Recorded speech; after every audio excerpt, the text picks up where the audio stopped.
Welcome to the Unitarian Universalist Fellowship of Northfield. I'm Bob Spear, and my wife Carol and I have been members for about 5.5, going on 6 years.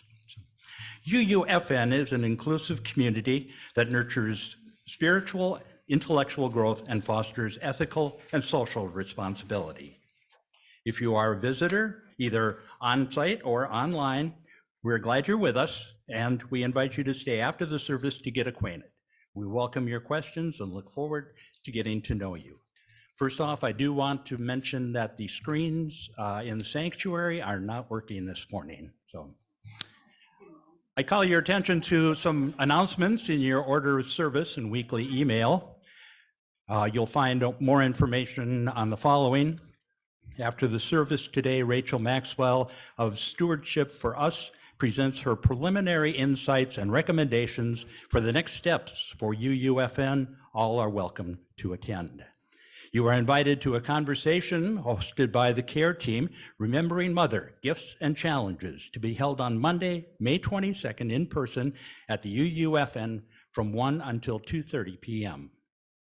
And next Sunday, join our Director of Family Ministries, Reverend Diana McLean, for our Memorial Day worship service. Diana grew up in a Unitarian Universalist family that was also a military family. So we'll explore the intersection of those two things and how it is relevant to us as a congregation and as individuals. Again, welcome to the Unitarian Universalist Fellowship of Northfield.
Good morning, everyone. I am the Reverend Sara Smalley, she, her pronouns, and I serve this congregation as its minister. It is good to be together this morning. Today, we continue our monthly theme of the path of creativity with an exploration of the creativity of community, of what can spark into existence when we build relationships that allow space for creativity to thrive.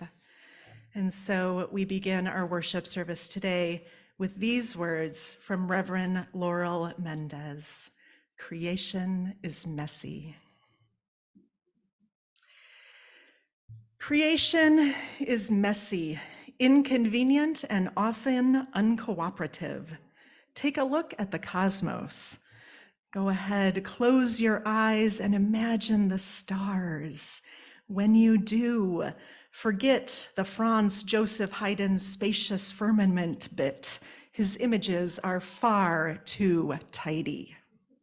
See the real mess of the universe. See the real mess the universe made of itself 14 billion years ago. All of creation is still trying to tidy that up. It's called the Big Bang, not the Grand Coalescence, for a reason. Mistakes were made, probably, and incorporated into the whole anyway.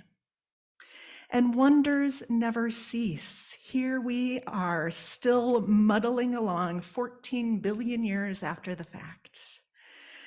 Now look around you. You, we, are surrounded by the most astounding, miraculous wonder of all, each other. Community, life ongoing, caring about life ongoing. So it is, so it shall be, because we do care. Come, let us worship together.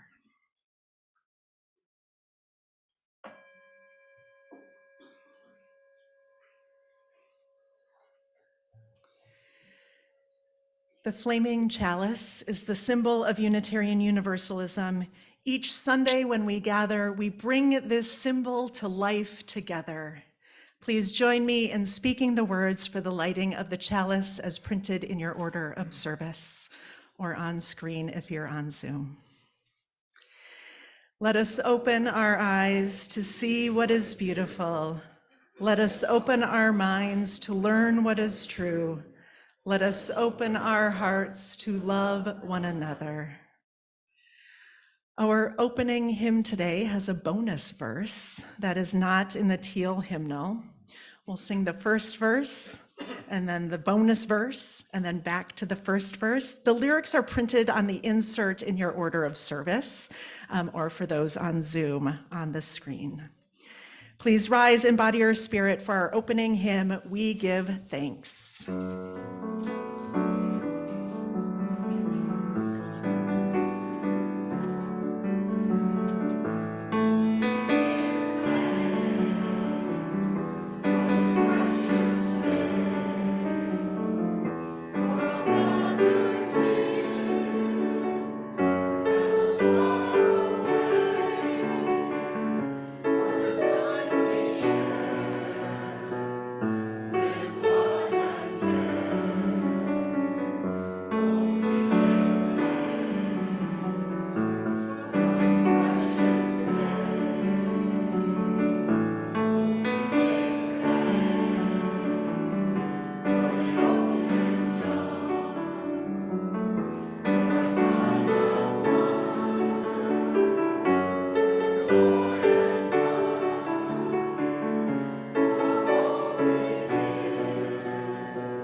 this precious day.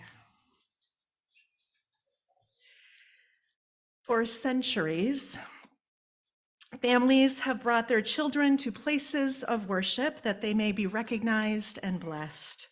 They have trusted their religious communities to celebrate their children and help raise them. Religious communities today are one of the last truly intergenerational spaces left in our culture, not only where young and old might know each other, but where we honor those who have gone before and future generations yet to come.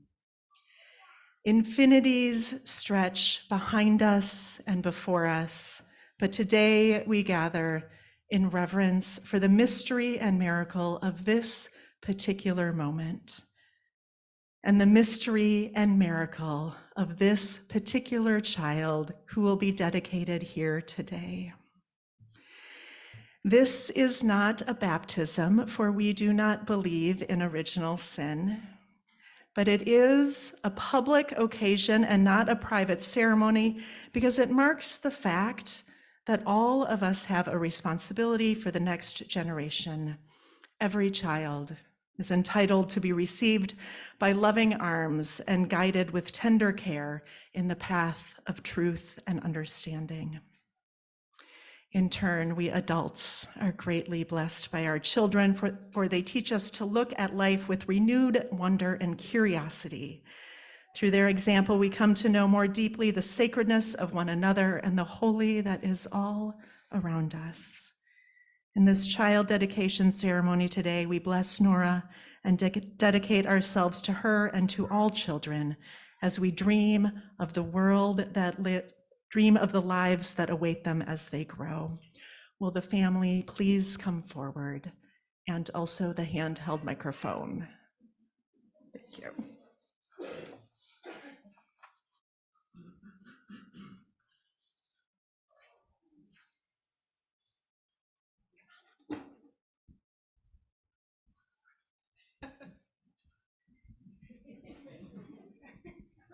Thank you. Thank you. Hi, I'm glad to see you. In asking for the dedication of your child, you are also offering the dedication of yourselves to the fullest development of her body, mind, and spirit. As you know, this is not an easy task. It takes balancing your own needs and theirs, courageous faith, and unconditional love. This ceremony, then, is a symbol of your resolution to do all that will be required of you as a family. So I ask, in the presence of this religious community, do you promise to teach this child by word and example to follow the ways of truth, beauty, goodness, and love? I do. May the promise you have made here today enrich and ennoble your lives in the days and years ahead. What name do you give this child? Eleonora Jane Duckwall. Eleonora Jane Duckwall. We are so glad you are a part of our church. This is your spiritual community, the people who will love you as you are for who you are.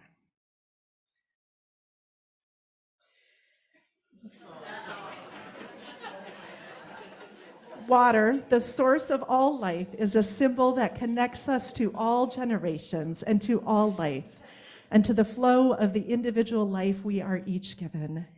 And so, I touch you with this water. Is that okay? And I dedicate your thoughts, your words, and your deeds to the service of all life and the service of humanity. And now, a blessing for you, Nora. That's what I'm saying. I give you this rose with its thorns removed. A symbol of unfolding beauty to express our hope that your precious life will unfold in all its unique and natural splendor. May your feet keep you grounded. May your hands create beauty. May your thoughts be wise. May your lips speak truth. And may your heart know love all the days of your life. Yes.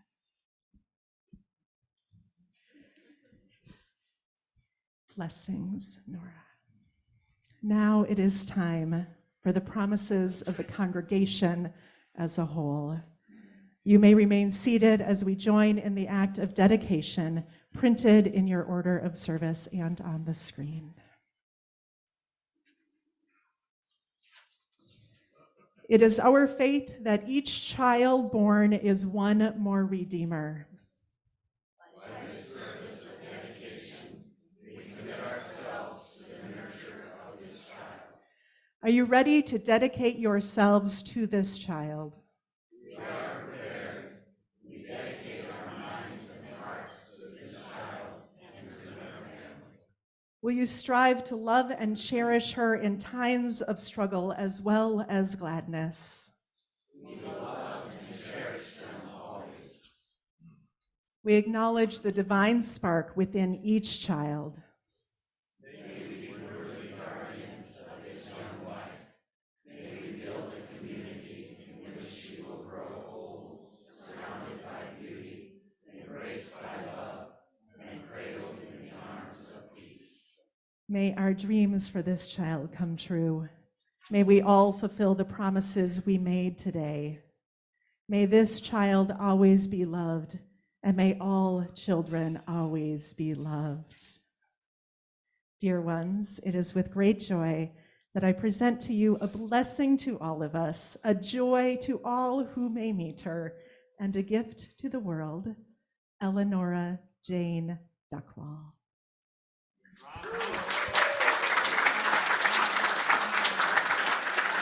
As Nora's family makes their way back to their seats, the choir will come forward to sing a song for Nora and for all of us.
Now, choir, you're supposed to stay up here because we have a special treat.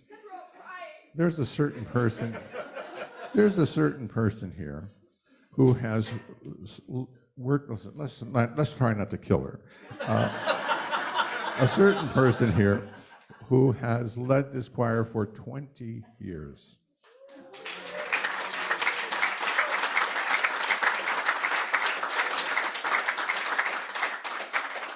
And as members of this choir, we are so truly grateful and delighted that you have been with us as choir director. And okay, I may cry a little. Okay, but we'd like to. A few of us would like to just say a few words of thanks to Barb, Bev, rather. I'll thank my wife as well for getting me here on time. Okay. So first of all, I'd like to start out by just saying, Bev was so generous in allowing me to submit 3 different songs that I wrote, which were arranged for choir, which over the years we've sung. And that was such a great thrill for me. Anyway, who would like to go next? Well, I haven't been here for very long, but my first in-person service with UUFN was at the Tops Farm. And it was an experience in tune with the generosity and openness that Bev has clearly brought through the choir, not only through the choir's music, but it can be felt through a richer harmony in everything we all sing here, and I think is reflected in our hearts. Thank you. I customarily introduced myself as Mr. Beverly, so I'm just going to pass the mic on. My first experience also as with my husband was at Bevan Lee's place, and the beautiful green growing place that is started the green growing love that I have for this community. And I wanted to share a short thing that my dad used to tell me, which is whenever the birds sing, remember they're telling you that somebody loves you. And whenever we sing, remember that we all love you.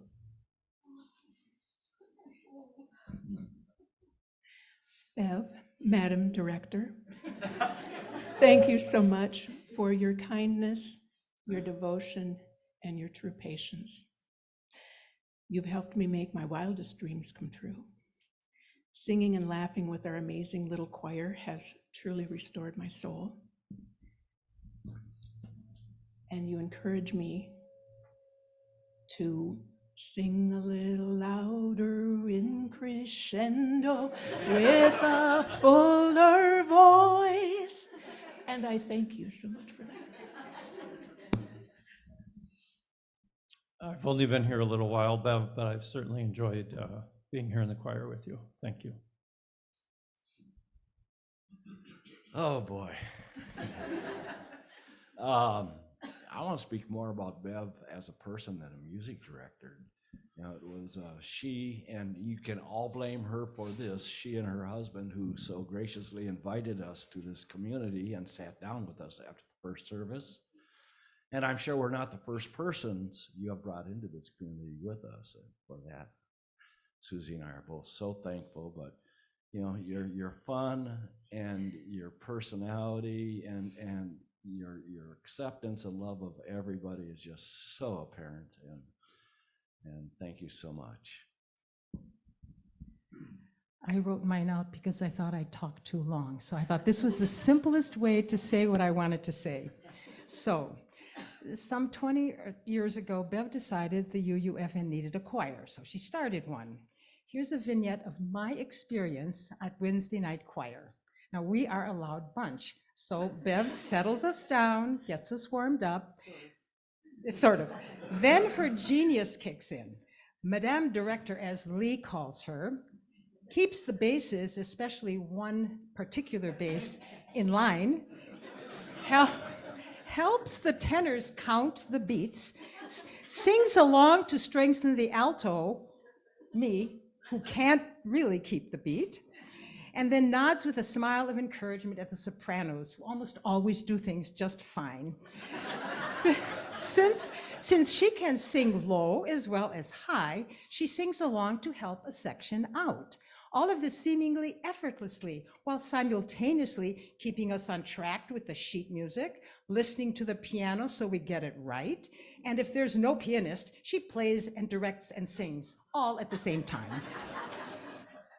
Bev chooses meaning-filled and beautiful songs, comes prepared to draw out the best in us, and does so with heart, contagious humor, attention to detail, and abundant patience with our foibles, laughter, questions, and distractions. We love and will miss our brilliant Madame Director.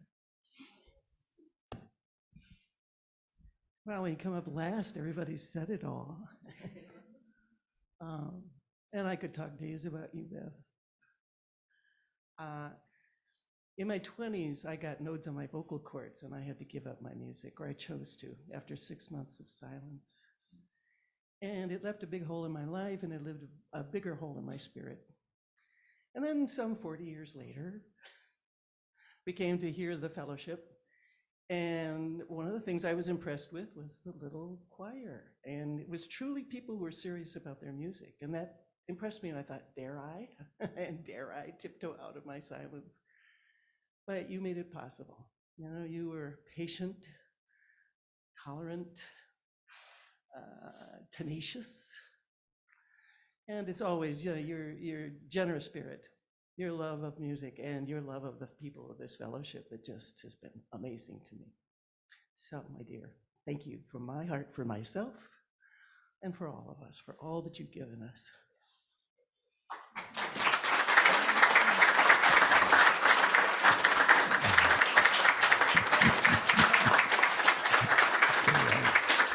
Face the music.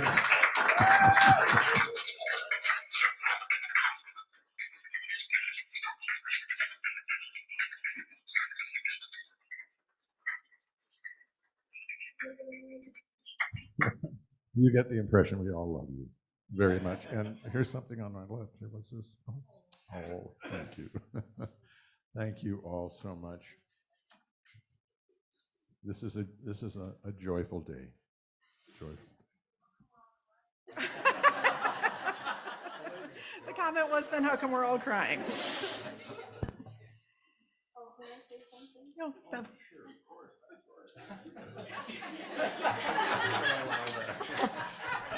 I promise I'll keep it short. With a bunch like this, how could you succeed? I mean, seriously, the people in our choir are truly amazing. I've sung in many choirs. They're smart, they're dedicated, they sing well. We love to laugh, so we do that a lot. And they're just the greatest UUs ever. So thank you all for letting me do this. It has been a joy of my life, and it's going to be hard. I feel so good that our music program is going on with someone with outstanding, capable skills. If you doubt that at all, go to Mom, the movie at the NEG, and you will see Taylor directed the music, and it was phenomenal.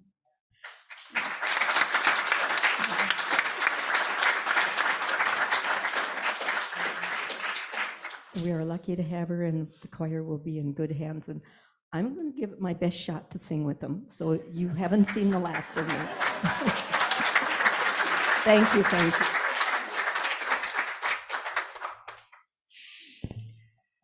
As we move into our time of joys and sorrows and light our candles of community, I am imagining if over the course of Bev's 20 years as choir director at UUFN, a candle had been lit for each and every smile shared between choir members, each tear shed by the sheer beauty of singing together in worship, each heart softened and held by music in the way words can never do, each life touched by the work of Bev Top.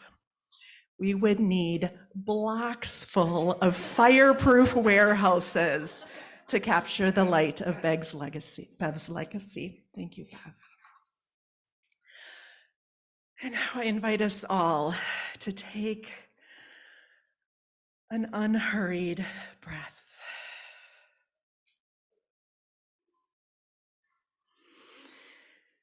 To relax your shoulders, inhale and exhale, and let your heart catch up with you in this moment.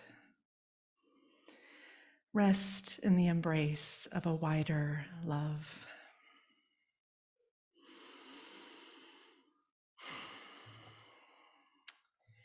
In the presence of this love that holds us all, we use our chalice flame to light our candles of community.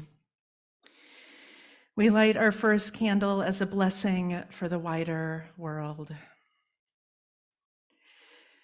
Thursday of this week marks the 3-year anniversary of the murder of George Floyd by a Minneapolis police officer while other officers watched.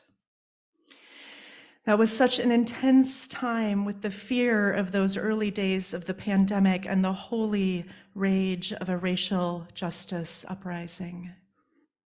Today, this candle reminds us to not become complacent and more. This candle burns in honor of George Floyd, the human being, son, brother, father, friend, divine spark, gone too soon. We know too that the details of our daily lives are sacred and important. We now light a candle for all of the simple joys that are sustaining us. And we light another candle in honor of the sorrows and hardships we may be carrying.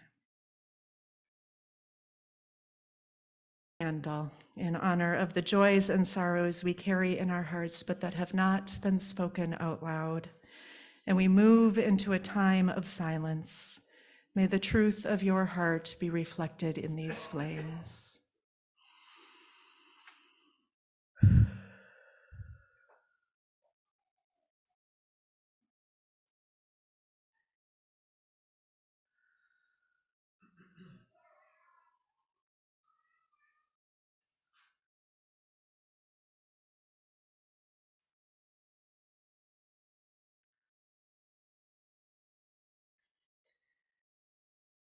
Amen, and blessed be.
We will now take our offering.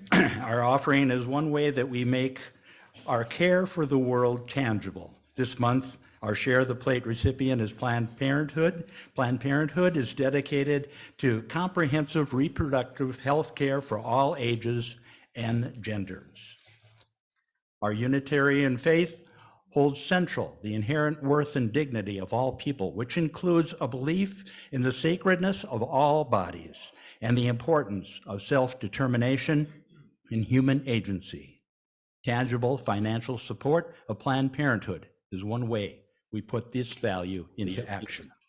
You may donate by cash check made out to UUFN with offering basket in the memo line or online from our website, uunorthfield.org. You can scroll down to the bottom of the page for the link Well, now we gradually, gratefully accept the offering.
Two weeks ago, I preached about how stars form, literally how space, outer space, is created.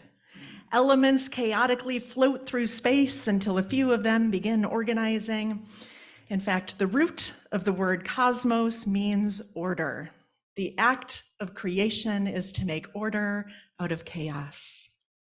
And when this order really starts taking shape, the elements create their own gravitational pull, inviting more and more atoms of hydrogen to join them.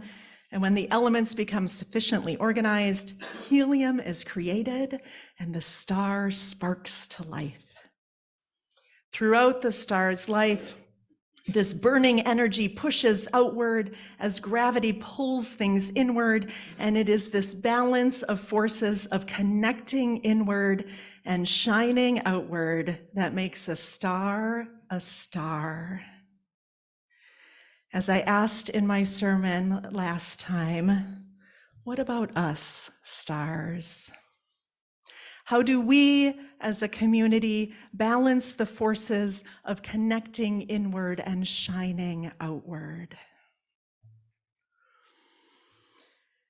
The latest issue of the Presbyterian denominational magazine includes this headline: Investing in relationships over church programs. The church's potential to reach the younger generations depends on our ability to prioritize relational ministry over programmatic ministry, writes Aaron Neff.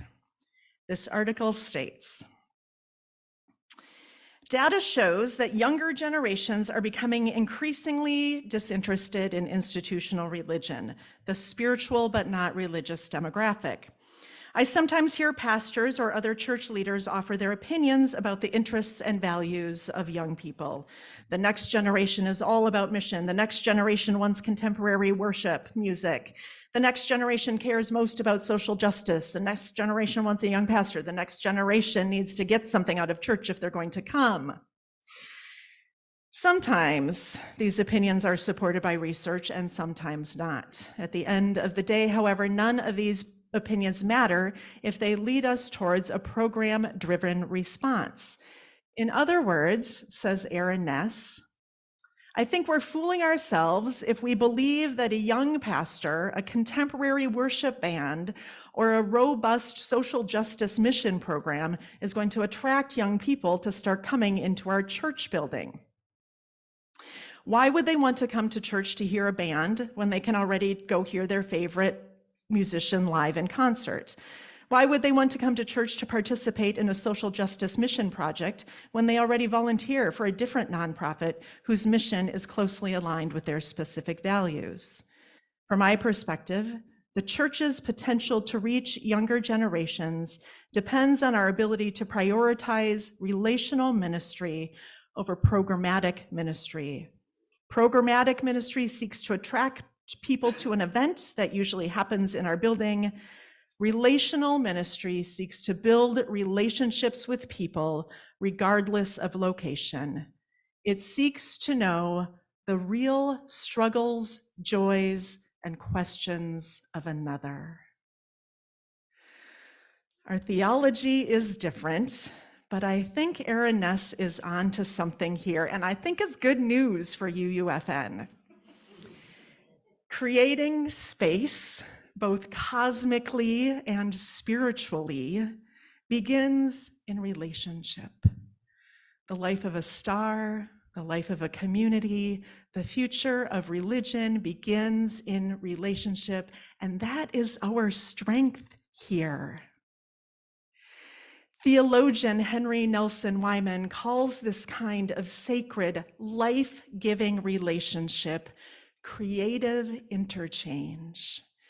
In Henry Nelson Wyman's theology, creativity is the main driving force of all existence. God is not a being, but a process, not a human-like ruler, but the creativity of the universe itself. The creative interchange, then, is the ultimate process in human experience through which people and institutions and societies are transformed. In the words of UU Minister Reverend Matthew Johnson, by creative interchange, Henry Nelson Wyman means the interchange between two people, which is free and full and authentic, and thus creates a new understanding and reality between them. It is a way of getting at the sense that when we really approach another with open hearts and are approached in the same way, we make something possible that wasn't possible before. When we really approach another and are approached in the same way with open hearts, we make something possible that wasn't before. Creative interchange creates a new, more loving, more just reality. It's not just a consumerist exchange of information or ideas, but an interchange of energy, support, challenge, and respect. It is human and it is holy.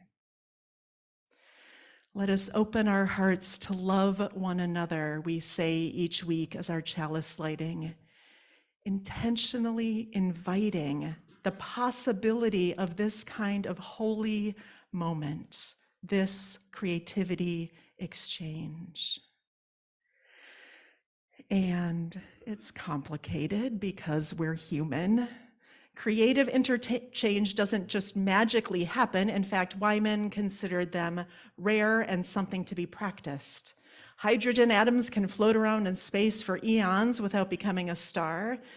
And relationships and religions can become coercive, repeating patterns of fear and isolation instead of sparking more love.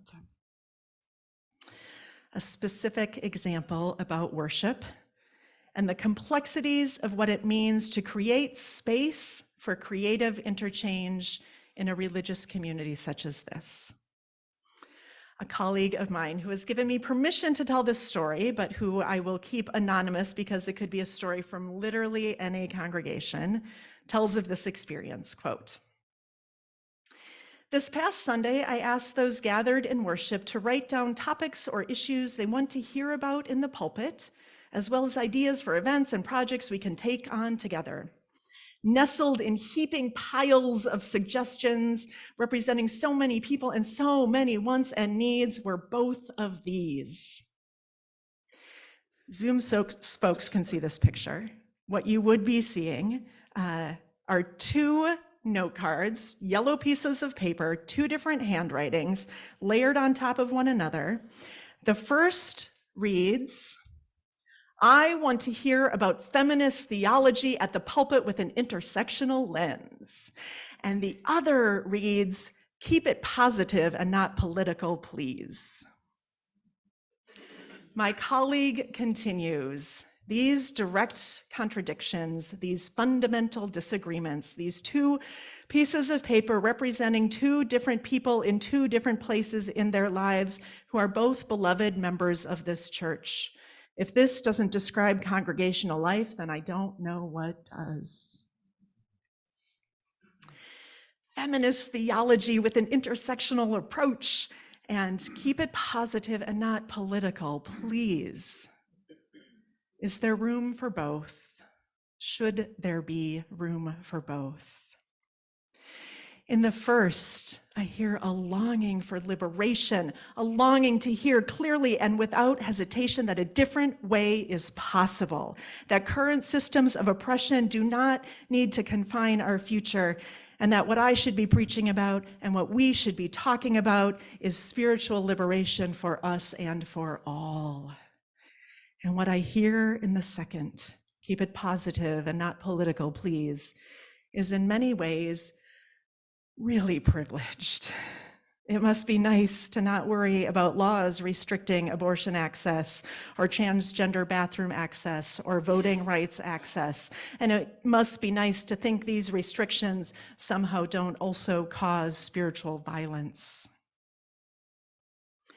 But I also hear in the second, keep it positive, please, a statement that the world is so uncertain and life is so hard, and my body can't handle any more challenge or sadness or trauma on Sunday mornings. I hear, I need an hour once a week to feel like things are going to be okay. I need an hour once a week to believe hope is real. Here we are creating space for both. The creative interchange leaves space for both. It leaves space for both healing and transformation, for both rest and determined action. Earlier in this service, I, on behalf of the congregation, gave little Nora a rose with the thorns removed, as is the tradition in UU child dedications. During coming of age ceremonies for 9th and 10th graders, the tradition in UU congregations is that youth are then given a rose with the thorns intact, because they know by then that there is both beauty and pain in life, and that they can, in religious community, hold both. In other words, we teach our children what we ourselves need to know, that this is both a safe haven and a place of risk. Both a safe haven and a place of risk. If you are atheist, agnostic, mystic, pagan, theist, or have no idea, if you are queer or trans or straight or still figuring it out, you are welcome here. If you struggle with depression, anxiety, bipolar disorder, addiction, if you are lonely, if you are grieving, if you have joy you want to share, if hope seems impossible and love seems just out of reach, you are welcome here as you are for who you are. Here we are building a safe haven from a world that pressures us to be someone we are not. And this is also a place of challenge. As author Annie Dillard writes, when people come to church, they should not be handed an order of service with a smile, but should be given hard hats and life preservers. Because church should be a dangerous place, a zone of risk, a place of new birth and new life, where we confront ourselves with who we truly are and who the church is calling us to become. UUFN has big decisions to make about its future. If we launch a capital campaign to add on to our building and literally create more space, and if so, when, and if not, what a different best next step is for this congregation, I don't know any more than you do what the future might hold.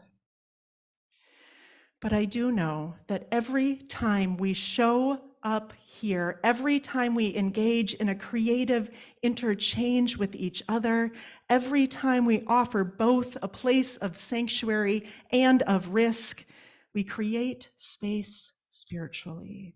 The web of life, an embodied reality, not an abstract principle. No matter what, it is the balance of forces connecting inward and shining outward that makes UUFN UUFN. This isn't easy. This is messy and there will be disagreements, but we know how to do this. When we really approach one another with open hearts and are approached in the same way, we make something possible that wasn't before. Every time we gather, we make something possible that wasn't before. This is how our promise finds fulfillment and our future can begin. Let's sing those words together. Please rise in body or in spirit for our closing hymn in the teal hymnal, number 1028, The Fire of Commitment, 1028.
Amen. A reminder, of course, today that Rachel will be presenting after the service today. There will be time for you to get coffee and a snack before her presentation begins. And now for our closing blessing. Let us sing The Magic of Imagination by Susan Van Dresser. Let us sing the magic of imagination by which we know one another and learn the lives of eras gone by. Let us sing the magic of creation by which we build the world of our soul and teach its wisdom to others, young and old. Let us sing the magic of our lives together, holding and shaping by the movement of breath from heart to lung, all new life that is to come. Go now with singing. Go now with magic in your fingertips. touch this world with life. We join together in the words for extinguishing our chalice. We extinguish this flame, but not the light of truth, the warmth of community, or the fire of commitment. These we carry in our hearts until we are together again. Please rise, embody your spirit, and with your hands over your heart, holding the hands of those next to you, or whatever posture is most comfortable for you, we sing words of blessing one to another.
Go in peace.